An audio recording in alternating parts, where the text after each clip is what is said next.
আজকের Bengali lunch থাইতে আছে গরম গরম বাটি চাপা ভাত, গাছে পাকা লঙ্কা, কুমড়ো শাক, আলু আর বিভিন্ন ধরনের সবজি দিয়ে একটা সবজি বানিয়েছি। সঙ্গে আছে আলু বড়ির তরকারি,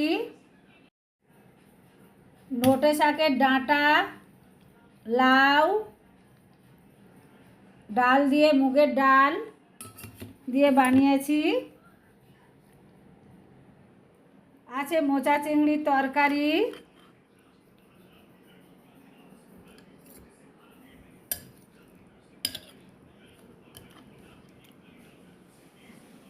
টক দই,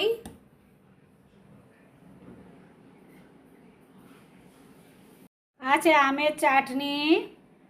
আজকের বেঙ্গলি লাঞ্চ থালিটা দেখার জন্য বন্ধুদেরকে অসংখ্য অসংখ্য ধন্যবাদ দিই। ভালো লাগলে বন্ধুরা কমেন্ট করে জানাবেন।